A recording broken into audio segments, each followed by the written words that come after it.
सबसे पहले बहुत ही प्यारा ट्रेलर है, मैं देखा ट्रेलर, बहुत मुझे पसंद आया, बहुत ही कॉमेडी है उसमें। मैं जानना चाहूँगा आपको किस तरह का रिस्पांस आ रहा है कंजूस मजनू खर्चीली खर्चीली लैला मूवी का नाम। रिस्पांस टचवुड बहुत ज़्यादा अच्छा आ रहा है, क्योंकि उन लोगों से रिस्पांस आ रहा है जो क्रिटिकली फिल्मों को देखते हैं।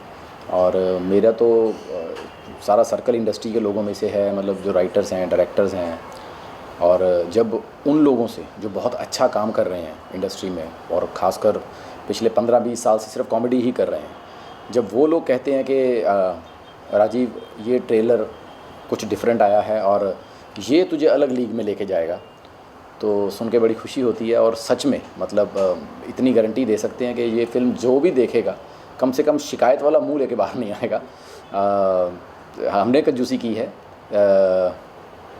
फ़िल्म बनाने में, यानी कि जो करैक्टर है वो कंजूस हैं, लेकिन एंटरटेनमेंट में जो हमारे राइटर हैं, डायरेक्टर हैं, उन्होंने कोई भी कंजूसी नहीं की है, वो भर भर के है। और फिल्म की सबसे खासियत है जो इसका एंड में एक मैसेज है जो हमने छिपा के रखा ट्रेलर में, वो जब सामने आता है कि ये कंजूसी क्यों करता है, मुझे लगता है कि अगर समाज उसका 10% भी अपने हिस्से में ले गया तो ये सोसाइटी में चेंज ला सकता है। राजीव, साथ ही में ये भी जानना चाहूँगा किस तरह का कैरेक्टर से किरदार के बारे में बताना चाहोगे? पहले मैं ये ज़रूर बताना चाहूँगा कि ये जो हमारी फ़िल्म है ये तो बाइलिंगुअल बनी है और पंजाबी और हिंदी दोनों में है, और अभी हम इसे पंजाबी सर्कल में और दिल्ली तक रिलीज़ कर रहे हैं। और अगर ऊपर वाले ने चाहा, ज़रा सा भी अच्छा रिस्पांस आ गया, तो नेक्स्ट जो हमारी प्लानिंग है वो हिंदी थ्रू आउट इंडिया में रिलीज़ करने की है। और जिस तरह का करैक्टर मैंने किया है, आप देखेंगे कि मैं मतलब अगर पंजाबी इंडस्ट्री को कहना चाहूँ तो ये कहना चाहूँगा, मतलब जो बॉलीवुड है वहाँ तो ये चल रहा है कि छोटे शहरों की फ़िल्में, एक पारिवारिक फ़िल्में जिसमें रोम कॉम फैमिली एंटरटेनमेंट का नाम दिया जाता है, ये उसी जोन में है फ़िल्म। और सिर्फ हमने शहर बदला है, क्योंकि चंडीगढ़ किसी ने एक्सप्लोर नहीं किया जहाँ पर पंजाबी कैरेक्टर होते हैं। लेकिन अगर हम पंजाबी फ़िल्में देखते हैं जो हमारे बॉलीवुड के लोग हैं, तो वो बड़े टिपिकल उन कैरेक्टर से वाकिफ़ हैं कि जैसे मुझे पूछा जाता है कि अरे आप पंजाबी कैसे हो, आप पगड़ी तो बांधते नहीं हैं। लेकिन जब हम पंजाब के बारे में बताते हैं तो पंजाब में जैसे हम ठाकुर्स हैं, है ना, तो वहाँ पर शर्माज, ठाकुर्स, वर्माज सब पाए जाते हैं। तो जो शहर की एक शहरी ऑडियंस है जो उतनी ठेठ पंजाबी नहीं बोलती है, तो ये उन कैरेक्टर्स को लेके, मिडिल क्लास कैरेक्टर्स को लेके फ़िल्म बनाई गई है, जो कि पूरे इंडिया में, जैसे पूरे हिंदुस्तान में पंजाबियों को बहुत प्यार दिया जाता है जब हम गानों की बात करते हैं, जब हम कॉमेडी की बात करते हैं। लेकिन ये फ़िल्म देखने के बाद उन पंजाबी कैरेक्टर से प्यार हो जाएगा जो घर घर में पाए जाते हैं वहाँ पर। साथ ही मैं ये जानना चाहूँगा, जब आपको मूवी का ऑफ़र आता है जी, ये कंजूस मजनू खर्चीली लैला, तो क्या रिएक्शन रहता है ऑफ़र? मैं इतना कहना चाहूँगा कि मतलब ये इतनी अच्छी फ़िल्म है, हमारे जो राइटर लड़का है बहुत यंग है, अमन सिद्धू करके लड़के का नाम है, और डायरेक्टर है अवतार सिंह जी, जिन्होंने इस फिल्म को रचा है दोनों ने। और जब मुझे पहली बार नरेशन के लिए चंडीगढ़ बुलाया गया था तो मैं जाके जो थोड़े बहुत चेंजेस थे एक आधे कैरेक्टर में वो किए, उसके बाद मैंने कहा बाकी हम सेट पे देखेंगे। लेकिन टचवुड मतलब हम लोग इतनी राजीव, साथ ही मैं ये जानना चाहूँगा कि मूवी का स्टोरी किस तरह का स्टोरी है, बताना चाहोगे? हाँ, स्टोरी बिल्कुल ये रोम कॉम फैमिली एंटरटेनमेंट है। जैसा कि मैं बड़ा क्लियरली बताना चाहूँगा कि ये फ़िल्म में अगर हम देखेंगे कि जो एक हर परिवार की समस्या चल रही है लाइफ में, मतलब मैं अगर ये फ़िल्म देखोगे आप तो आपको इसके करैक्टर अपने फैमिली में दिख जाएंगे।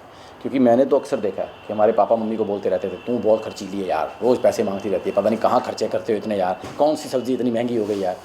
तो उनको परिवार में अगर आप देखोगे, आपके परिवार में आपकी चाची, बुआ, बहन, फूफी, कोई ना कोई ऐसा रिश्तेदार निकलेगा, और यहाँ आपका मतलब यहाँ फूफा निकलेंगे या मासड़ निकलेंगे, चाचा निकलेंगे, पापा निकलेंगे, जो अक्सर ये बात करते हैं कि यार ये औरतें बहुत खर्चीली होती हैं। तो ये घर घर की कहानी है। और ये जो परिवार है, ये परिवार कोई गरीब परिवार नहीं है, एक अच्छा मिडिल क्लास फैमिली का परिवार है जिनका अच्छा काम धंधा है। लेकिन कंजूस क्यों है, पिछले 50 साल से, यानी कि ये 3 पीढ़ियों की कहानी चल रही है। इसकी दादी उसी परेशानी से जूझ रही है, उसके माँ उसी परेशानी से जूझ रही है, और अब जो इसकी बहू आई है उसको इस परेशानी से ना जूझना पड़े, इसलिए दादी सुहागरात पे बता देती है कि बेटा तू गलत घर में आ गई है, तू नोट कर ले, अगर आपने ट्रेलर देखा होगा कि नोट कर ले तूने लास्ट टाइम पनीर कब खाया था, उस डेट को नोट कर ले, यादगार ही रहेगी। यानी कि इनके घर में पनीर नाम की चीज़ है ही नहीं। पनीर खाना है तो कागज़ पर लिख के मिल सकता है, लेकिन सब्ज़ी में नहीं मिल सकता। तो ये इस तरह का परिवार है। और जब उस लड़की को पता चलता है, क्योंकि लड़की बहुत ही बड़े सपनों वाली है, जिसको डेस्टिनेशन वेडिंग चाहिए, जिसकी ड्रेसेस मनीष मल्होत्रा की होनी चाहिए, जब उसको पता लगता है कि उसकी ऐसे घर में शादी हुई है जहाँ धर्मशाला बुक की जाएगी शादी के लिए, तो आप समझ सकते हैं कि मतलब ये कहानी की कॉमेडी किस तरफ जाएगी।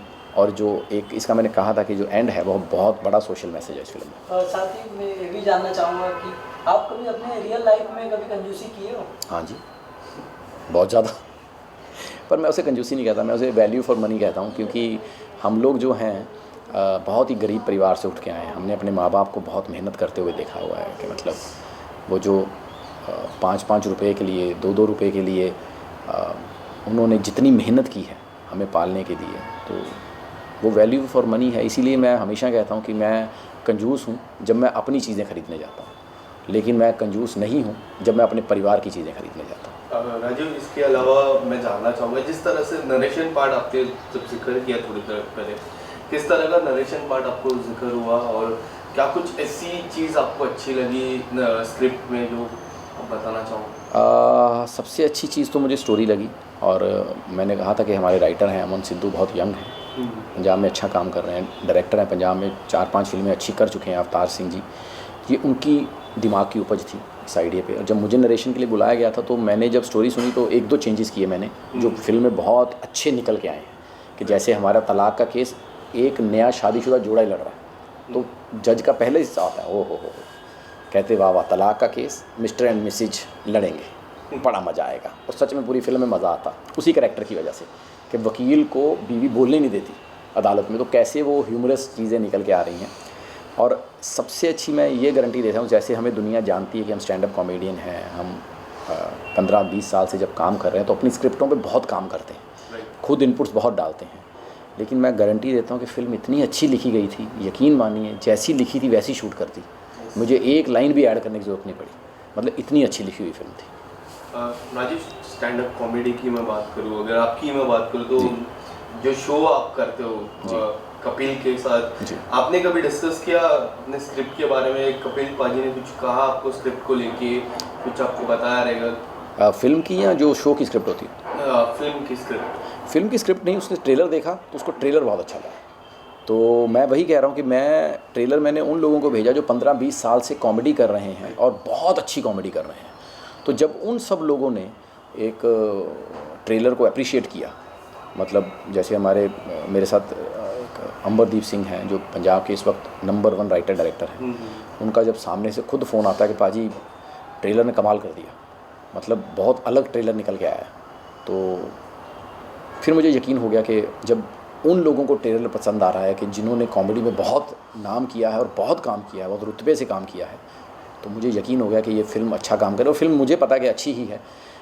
जो भी फिल्म देख के आएगा, ये मैं 100% कहता हूँ कि बिना शिकायत के आएगा और इसका वर्ड ऑफ माउथ बहुत अच्छा जाने वाला। कोई ऐसी चीज़ अगर आप बताना चाहोगे जो हम फिल्म से सीखने मिलेगी? मैं वही कह रहा हूँ, वो जो है, वो जो एक मैसेज है जो लास्ट में है, उसके लिए फ़िल्म देखनी पड़ेगी। और मैसेज सच में बिलीव मी कि वो समाज को सुधारने वाला मैसेज है। और जब आपको पता चलेगा कि जो हीरोइन पूरी फिल्म में हीरो से इसलिए नफ़रत करती है कि ये कंजूसी क्यों करता है, जब उसका ओरिजिनल रियल रीज़न पता चलेगा कि ये परिवार क्यों कंजूसी करता है, आपको पूरे परिवार से मोहब्बत हो जाएगी। टाइटल पहले से डिसाइड हुआ कि शूट के वक्त डिसाइड या फिर आफ्टर? नहीं, टाइटल इसका पहले रखा गया था कंजूस मक्खी चूस, लेकिन वो टाइटल शायद किसी और के साथ रजिस्टर था, तो फिर हमने ये टाइटल रखा कंजूस मजनू खर्चीली लैला। और मुझे लगता है ये ज़्यादा अच्छा निकल गया है, क्योंकि जहाँ भी इंटरव्यूज़ हो रही हैं, जहाँ भी मतलब जो हम रेडियो पे इंटरव्यूज़ दे रहे हैं, सब कर रहे हैं, तो सबको टाइटल में बड़ा मज़ा आ रहा है कि यार टाइटल बड़ा अलग और यूनिक सा है जी। और लैला मजनू तो एक ऐसी लव स्टोरी देखने मिलती है, क्या हम कॉमेडी के साथ लव स्टोरी भी देखने मिलती है? हाँ, लैला मजनू की 100% लव स्टोरी है। मैं वही कह रहा हूँ कि ये 3 पीढ़ियों की कहानी है। ओके। कि एक दादी है, एक माँ है और एक मेरी हीरोइन है, तो इन तीनों की कहानी है। तो मेरी कहानी में लव स्टोरी है ओरिजिनल, यस, जो मैंने कहा कि रोम कॉम, रोमांटिक कॉमेडी। मैं एक सीन बताता हूँ, बहुत अच्छा सीन बन पड़ा था फिल्म में कि मतलब ये इतना कंजूस आदमी है कि पहली डेट पे जब लड़की को लेने जाता है तो शॉट खुलता है तो पार्क में दरी बिछी हुई है और आगे घर का टिफ़िन खोला हुआ है। तो हीरोइन देख के उसको ऐसे ही देखती है, ये खाएंगे, ऐसे देखते हैं, यहाँ पे खाएंगे। कहता है हाँ माँ के हाथ की दाल है ना, माँ के हाथ की दाल का टेस्ट ही बड़ा अच्छा होता है। तो हीरोइन की एक ही लाइन आती है, तो तुम्हें लगता है मेरे घर में माँ नहीं है। सो इस तरह का ह्यूमर पिरोया गया है क्योंकि इसके घर में सिर्फ दाल बनती है। दाल का इतना इम्पोर्टेंस दिखाया गया है फिल्म में कि शायद देखने वालों को लगेगा कि इतनी दाल मुर्गी ने सारी ज़िंदगी में नहीं खाई होगी जो इनके परिवार में बन रही है।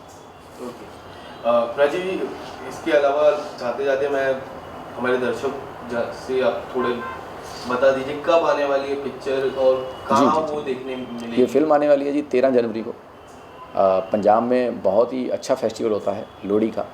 और जहाँ पर ये पंजाब का नया दिन माना जाता है, मतलब नया साल माना जाता है कि शुरुआत जो नए साल की जाती है। तो हम बेसिकली उन खुशियों में थोड़ी सी और खुशियाँ ऐड करने के लिए आ रहे हैं और दुआ करते हैं कि सबका नया साल लोहड़ी बहुत ही खुशियों भरी जाए और उन खुशियों में थोड़ा सा हिस्सा हमें भी मिल जाए। राजीव, मुझे आपसे ये पूछना है कि आप कलर्स के बहुत सालों तक हिस्सा रहे थे जी। और अब बिग बॉस में निमृत कौर है जो बहुत अच्छा खेल रही है, आप उनके लिए क्या कहना चाहोगे? All the best. क्योंकि इस बार का बिग बॉस काफ़ी एंटरटेनिंग है, बहुत यूनिक कैरेक्टर इकट्ठे किए हैं और जिसमें जब निम्रत ने पहले हफ्ते में जो काम किया था तो मुझे लगा यार ये लड़की कहाँ से इतना निकल के आ गई, फिर उसके जो इमोशन निकल के आए तो मुझे पहली बार मतलब एज एन एक्ट्रेस उसे मैंने देखा हुआ था, मुझे बहुत अच्छे लगती थी एज एन एक्ट्रेस, लेकिन जब वो उसका बीच में वो डिप्रेशन वाला फेज़ बिग बॉस में देखने को मिला तो मुझे लगा कि नहीं है ये पंजाब की शेरनी, बहुत बहादुर लड़की है और जिस बहादुरी से वो बिग बॉस खेल रही है बहुत यूनिक और बहुत अच्छा खेल रही है अगर आप सब कैरेक्टर्स में देखेंगे। So all the best Nimrat. Rajiv, साथ ही मैं ये भी जानना चाहूँगा, OTT का ज़माना आ चुका है जी। क्या कोई आगे फ्यूचर में कोई वेब सीरीज़ देखने मिलेगी आपको? नहीं, वेब सीरीज़ तो अभी नहीं मैंने साइन की है। मैंने 2 लिखी हैं जिस पे मेरी बात चल रही है उसको OTT प्लेटफॉर्म पे लाने की, लेकिन एक फ़िल्म और हमने कर रखी है जो बहुत जल्दी OTT पे दिखेगी आपको, जिसमें मुझे तो लोग शायद पहचान भी ना पाएँ, मतलब अनएक्सपेक्टेडली एक अलग राजीव दिखेगा आपको एज ए सीरियल किलर। सो वो फिल्म देखने वाली है क्योंकि उसमें सब OTT के मुझे जब काम करने का उनमें मौका मिला तो विनय पाठक सर के सामने खड़े होना as an actor, Anupriya Goenka, Vikram Kochhar, इन 4 लोगों की कहानी है और जब 3 ऐसे धुरंधर कलाकार आपके सामने हों उस वर्ल्ड के तो बहुत देखने को मिलेगा। वो फिल्म है हमारी जिसका हमने नाम रखा है मक्कारियाँ। सो वो बहुत ही मतलब साइकोपैथ थ्रिलर है और बहुत ही मतलब इंटरेस्टिंग कहानी है उस फिल्म की भी, तो वो भी बड़ी जल्दी आपको देखने को मिलेगी।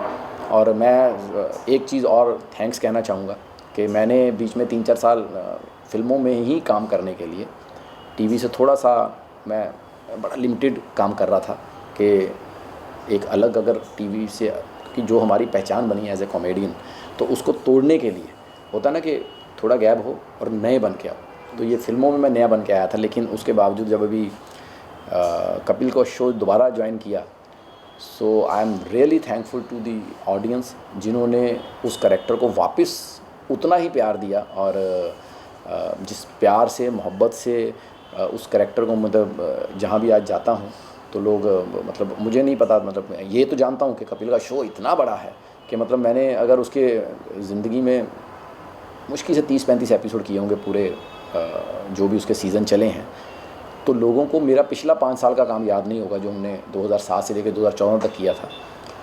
कपिल शर्मा याद हो जाता है, तो जब अभी किया तो जहाँ भी जाता हूँ ओए राजू, तो जो नया नाम मिल रहा है वो बहुत अच्छा लग रहा है। सो टीवी का वापस प्यार देने के लिए बहुत बहुत शुक्रिया। Thank you sir. Thank you. Rajiv ji, बहुत ही प्यारा टेलर था जी। कंजूस मजनू खर्चेली लैला, बहुत ही यूनिक नाम है, बहुत ही प्यारा नाम है, क्या कुछ कहना चाहोगे टाइटल के बारे में? यूनिक नाम इसलिए आपको लग रहा है क्योंकि ये हर घर की कहानी है। हर घर में एक कंजूस और एक खर्चीली पाई जाती है अब उसको लैला मजनू का नाम देना है, पति पत्नी का नाम देना है, अपनी बुआ और फूफा का नाम देना है, चाचा या चाची का नाम देना है, भाई या भाभी का नाम देना है, दीदी या जीजा का नाम देना है। तो हर परिवार में ऐसा एक कैरेक्टर जब भी जो भी फिल्म देख के निकलेगा ना, उसको लगेगा अरे मेरी मम्मी ऐसी है, अरे मेरे पापा ऐसे हैं। तो इसलिए ये यूनिक नाम सबको अट्रैक्ट कर रहा है, क्योंकि मुझे लगता है कि हर आदमी इससे अपने आप को जोड़ता है। साथ ही मैं ये भी जानना चाहूँगा कि फैमिली की तरफ से, फ्रेंड की तरफ से, सोशल मीडिया की तरफ से क्या कुछ रिस्पॉन्स आ रहा है मूवी को लेके? टचवुड रिस्पॉन्स बहुत ही अच्छा आ रहा है, क्योंकि जिसने भी ये ट्रेलर देखा है अप्रिशिएट ही किया है, और इसका वर्ड ऑफ माउथ बहुत स्ट्रॉन्ग जा रहा है। और ख़ास करके मेरे जो दोस्त हैं, क्योंकि वो तो सब 15-20 साल से कॉमेडी ही कर रहे हैं, और उन्होंने जब ट्रेलर देखा तो उनको ट्रेलर बहुत यूनिक लगा, और मुझे स्पेशली फ़ोन करके बोला उन्होंने कि पाजी ये ट्रेलर बहुत यूनिक है, आप देखेंगे मेरे अगर सोशल मीडिया अकाउंट पे तो सब जितने भी बड़े नाम हैं सब ने शेयर किया है। और ये जो मेरे दोस्त हैं ये बिना बात के शेयर नहीं करते, ये तभी शेयर करते हैं जब इनको कोई चीज़ अच्छी लगती है। मैं पानी पी लूँ। साथ ही मैं ये भी जानना चाहूँगा आपका किरदार किस तरह का है, बताना चाहोगे? जैसा मैं हूँ मतलब मुझे ना अक्सर लोग पूछ रहे थे, खासकर पंजाब में, कि पाजी पंजाबी इंडस्ट्री में आपने मेन लीड करने में बहुत लेट कर दी। ठीक है यार, मेरे लायक रोल नहीं मिल रहा था वो, क्योंकि एज एन कॉमेडियन आते थे रोल, तो मैं वो अवॉइड करता था, क्योंकि मुझे लगता था कोई तो ऐसा फिल्म आएगी, ऐसा रोल आएगा जो मेरे मुंह को सूट करेगा। तो मैं बड़ा थैंक करता हूँ अपने डायरेक्टर अवतार जी और प्रोड्यूसर गुरमीत जी का, जिनको कंजूस में ये मुंह अच्छा लग गया, जिनको लगा कि यही मुंह है जो कंजूस मजनू का हो सकता है। So I was very attracted towards this story. और जो भी हमने परफॉर्म किया है, अगर आप देखेंगे तो आपको एक अलग राजीव दिखेगा उसमें, बड़ी सटल, बड़ा भोला भाला सा करेक्टर है जो निभाने की कोशिश की है। साथ ही मैं ये जानना चाहूँगा कि लोकेशन कहाँ का था मूवी के शूटिंग? जी, लोकेशन मोस्टली फ़िल्म है जो चंडीगढ़ में शूट की गई है, क्योंकि अगर आप देखेंगे पिछले कुछ सालों से, जिसे मैं आयुष्मान खुराना जोन या स्ट्रीम कहता हूँ, कि जो अचानक अरे तुम्हारी आवाज़ आ रही है वो बार बार तुम्हें देख रहा है। हाँ तो स्टोरी जो शूट की गई है वो चंडीगढ़ के में की गई है, और चंडीगढ़ अभी तक एक्सप्लोर नहीं किया गया, क्योंकि जब भी रोम कॉम फैमिली एंटरटेनमेंट की बात आती है तो हम देखेंगे मध्य प्रदेश, उत्तर प्रदेश, यहाँ की कहानियाँ लोग लेके आते हैं, या दिल्ली की कहानियाँ लेके आते हैं, लेकिन चंडीगढ़ की फैमिली कैसी होती है, चंडीगढ़ खासकर शहर की। और कुछ शूटिंग कसौली में की गई है, और बस इसी के आसपास सारी फिल्म को निपटाया गया था। साथ ही मैं ये जानना चाहूँगा स्टोरी किस तरह की है मूवी की? स्टोरी वही है जी, रोम कॉम फैमिली एंटरटेनमेंट। इसमें बेसिकली 3 पीढ़ियों का कष्ट दिखाया गया है। जो एक परिवार में औरतें आई हैं जो कि खर्चीली का टैग लगा के बैठी हैं, और 3 पीढ़ियां हैं जो कि कंजूस का टैग लेके बैठे हुए हैं। तो मतलब इस फिल्म से यंगस्टर से लेके मतलब ओल्ड जो हमारे बुज़ुर्ग होते हैं वो भी इस फिल्म से पूरी तरह जुड़ेंगे और इत्तेफाक रखेंगे। साथ ही मैं ये भी जानना चाहूँगा कि शूटिंग के दौरान कुछ फ़नी मोमेंट हुए जो यादगार पल हो, बताना चाहूँगा। फ़नी मोमेंट तो सबसे अच्छा ये था कि जब हम कसौली में शूट कर रहे थे तो एक तो हमारे पास टाइम कम था, क्योंकि उस दिन बारिश हो गई बहुत ज़्यादा, और कहते हैं कि गरीब आदमी जल्दी सुन लेता है, तो कंजूस की भी जल्दी सुन, हमारे पास तो बजट था नहीं बारिश डलवाने का फिल्म में, क्योंकि कर भी वहाँ रोमांटिक सीन रहे थे, हनीमून के बाद गए हैं। तो जो वो बारिश हुई, हमें सीन ज़रूर जल्दी में शूट करना पड़ा, लेकिन वो बारिश जब हमें मुफ्त में मिली ना तो हमारे प्रोड्यूसर बड़े खुश थे, कहते कि वाह ये फिल्म के टाइटल पे सूट कर रही है, क्योंकि कंजूसी में जो अच्छी चीज़ मिल जाए ना तो उससे ज़्यादा आदमी कहीं खुश नहीं होता। और साथ ही हम कोई भी काम करने जाते हैं तो बहुत सोच समझ के करते हैं जी। तो मैं जानना चाहूँगा जब आपको मूवी का ऑफ़र आया था तो आप कितना टाइम लिए, सोचे कितना टाइम? मुझे याद है, मैं जब मुझे पहली बार फ़ोन आया था इस फिल्म का, तब मैं उत्तराखंड में औली करके एक जगह है जो बहुत ऊंचाई पे है, वहाँ शूट कर रहे थे। एक तो नेटवर्क नहीं मिला तो मुझे ढंग से सुनाई नहीं दिया, मुझे लगा फिर फिल्म में कोई दोस्त वोस्त का रोल का ऑफ़र आया तो मैंने मना कर दिया। फिर अगले दिन जब मैं नेटवर्क में आया तो मैंने सुना, तो फिर मैंने उनको बोला, मैंने कहा यार मैं अभी शूट कर रहा हूँ फिल्म, तो स्टोरी तो यहाँ मैं नरेट नहीं सुन पाऊँगा, आप मुझे स्टोरी भेज दीजिए। तो जब लिख के आती है ना तो कई बार स्टोरी ठीक से समझ में नहीं आती है, तो मैंने उनको बोला मैं नरेशन लूँगा। तो फिर जब मैं शूट से फ्री हुआ मैं चंडीगढ़ गया नरेशन लेने के लिए इनसे। तो जब मैंने नरेशन लिया और थोड़े से चेंजेस किए तो माइंड ब्लोइंग चेंजेस के साथ काम हुआ। तो मैंने कहा कि मैं फ्री होके आऊँगा, तो फिर मैं चंडीगढ़ गया था इसका नरेशन लेने के लिए। तो जब वहाँ पे नरेशन लिया तो 1-2 चेंजेस किए हमने स्क्रिप्ट में, और फिर मैंने कहा बाकी हम सेट पे देखेंगे। लेकिन स्टोरी मुझे बहुत पसंद थी, तो यही डर था कि यार डायलॉग वायलॉग अच्छे लिख के आ जाए। लेकिन टचवुड मतलब हमारा राइटर है अमन सिद्धू, उसने इतना अच्छा लिखा, और अवतार जी क्योंकि वो भी स्क्रिप्ट में उतना ही बैठते हैं हमारे जो डायरेक्टर हैं, तो दोनों ने मिल के जो कमाल की स्क्रिप्ट लाए हैं। आप यकीन मानिए मैंने एक लाइन नहीं चेंज की। आप सोचिए कि 2.25 घंटे की स्क्रिप्ट में राजीव ठाकुर ने कोई लाइन चेंज नहीं की। जो हम 10 मिनट की कभी स्क्रिप्ट हमारे पास आती है जिसमें हम 10-10 लाइनें 20-20 लाइनें चेंज कर देते हैं। सो ये बहुत अच्छी लिख के आई थी। तो ये मुझे मतलब बहुत इम्प्रेसिव लगी चीज़ कि ऐसी स्क्रिप्ट मतलब आए जिस पे आप चेंज ना कुछ करें, ये बहुत कम होता है इंडस्ट्री में। साथ ही आपका शो भी आता है कपिल जी के साथ। जी, जी। कपिल जी का क्या कुछ रिएक्शन आया मूवी को लेके? हाँ हाँ, उसने शेयर किया है रिएक्शन अपना, अगर किसी ने मेरा सोशल मीडिया अकाउंट चेक किया हो। लेकिन पर्सनली उसने मुझे कहा कि राजीव ये ट्रेलर मुझे अच्छा लग रहा है और अलग लग रहा है, तो कुछ लाइनें हैं जो बिल्कुल नई हैं, तो अगर कपिल शर्मा को कुछ लाइनें नहीं लग रही हैं तो कुछ तो बात होगी इस ट्रेलर में। साथ ही मैं डायरेक्टर के बारे में जानना चाहूँगा। जी, डायरेक्टर हैं अवतार सिंह जी, और जिन्होंने 5-6 पंजाबी फिल्में कर रखी हैं, और उससे पहले वो यहाँ पर अनुराग बासु जी के टीम में थे, तो उनसे भी उन्होंने बहुत कुछ सीखा, जो मुझे लग रहा है वहाँ जाके उन्होंने उसको अप्लाई किया है पंजाबी इंडस्ट्री में। और मुझे लगता है डायरेक्टर की सबसे खासियत ये है कि हमारा डायरेक्टर सबसे कंजूस था, जिसने इतने मतलब टाइट बजट में इतनी अच्छी फिल्म बना दी। और साथ ही मैं ये भी जानना चाहूँगा सर कि आप कभी रियल लाइफ में भी कंजूसी किए? यार रियल लाइफ में पता नहीं, अब जैसे कंजूसी कहूँगा या वैल्यू फॉर मनी कहूँगा, क्योंकि बहुत गरीबी से उठ के हम लोग आए हैं, अपने माँ बाप को हमने बहुत मेहनत करते हुए देखा है, और उस एक एक रुपए के लिए हमने खुद बहुत स्ट्रगल किया है लाइफ में। तो शायद हमें पैसे की वैल्यू है, तो अब उसे कंजूसी कह लो या पैसे की वैल्यू कह लो, बात एक ही है। और मैं 2 तरह का हूँ, एक मैं कंजूस हूँ अपने लिए, मतलब जब मैं खुद की चीज़ें खरीदने जाता हूँ तो मैं कंजूस हूँ, लेकिन जब फैमिली की जाता हूँ तो मैं कंजूस नहीं। जी, साथ ही मैं जानना चाहूँगा आपकी अपकमिंग प्रोजेक्ट कुछ आ रहे हैं? जी जी, एक फ़िल्म आ रही है और OTT पे बहुत जल्दी देखने को मिलेगी, जो बहुत ही अलग है, जिसमें लोग शायद पहचान भी ना पाए राजीव को। मक्कारियाँ, जिसमें विनय पाठक जी हैं, अनुप्रिया गोयनका है, विक्रम कोचर हैं। सो वो फिल्म एकदम मतलब अलग राजीव पेश करेगी इंडस्ट्री में।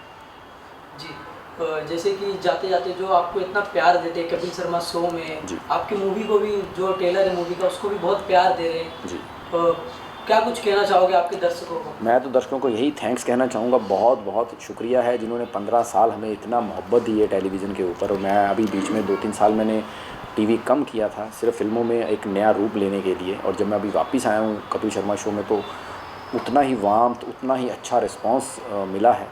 सिर्फ गुजारिश है कि जितना 15 साल में आपने प्यार दिया, अगर उसका आधा प्यार भी आपने मेरी फिल्म को दे दिया तो आपको एक नया राजीव, एक नए एंटरटेनमेंट आपको देता हुआ मिलेगा। Thank you sir. Thank you very much.